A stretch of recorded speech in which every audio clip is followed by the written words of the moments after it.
तो आज हम बात करने वाले हैं डेली करंट अफेयर्स में global hunger index. Global hunger index में इंडिया की जो रैंक आई है 111 आई है कितने कंट्रीज में? 125 कंट्रीज में। तो सबसे पहले ये देख लेते हैं कि कौन कौन से एनजीओ काम कर रहे हैं इसके रिगार्डिंग।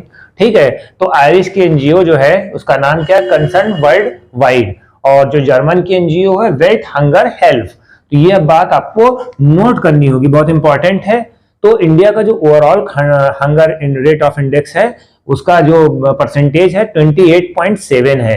ठीक है, अगर हम चाइल्ड डेवलपमेंट की बात करते हैं, चाइल्ड वेस्टिंग की बात करते हैं तो उसका जो परसेंटेज है वो 18.7% है, जो कि बहुत ज्यादा सीरियस है।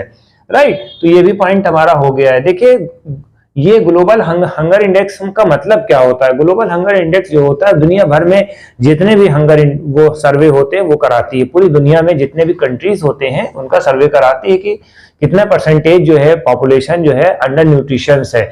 और न्यूट्रिशन को हम कैसे चेक करते हैं? न्यूट्रिशन को हम इस तरह से चेक करते हैं, बच्चों को लिया, उसका वेट ले लिया, उनकी एज के हिसाब से देख लिया कि भाई कितना अंडर वेट है, कि कितना वेट बढ़ा है, कि बैलेंस है। ठीक है, तो इस तरह से मेजरमेंट करा जाता है। ठीक है, तो ये चीज है। अब देखिए, इंडिया के कंपेयर में हम कुछ कंट्रीज को ले लेते हैं। बांग्लादेश का 81 है और नेपाल का 69 है। ठीक, तो ये चीज आपको याद रखनी है। फिर अगर हमने ये देखा है कि 2023 में किस किस कंट्री ने जो बेस्ट परफॉर्मेंस दिया है टुवर्ड द हंगर इंडेक्स, ये कौन कौन है? बेलारूस है, चाइल्ड है और क्रोएशिया है। और सबसे वर्स्ट परफॉर्मेंस किसका है 2023 में? चाड, नाइजर और यमन का। तो ये बात आपको याद रखनी होगी। राइट, सब इंपॉर्टेंट है।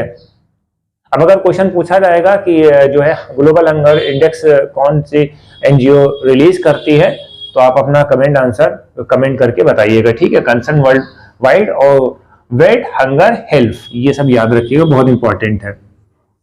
ठीक है, देखिए हंगर इंडेक्स जितने भी होते हैं उससे रिलेटेड एक क्वेश्चन आना ही आना है। इसकी एक अलग से हम जीके में एक प्लेलिस्ट बना देंगे, उसको देख लिएगा। Thank you.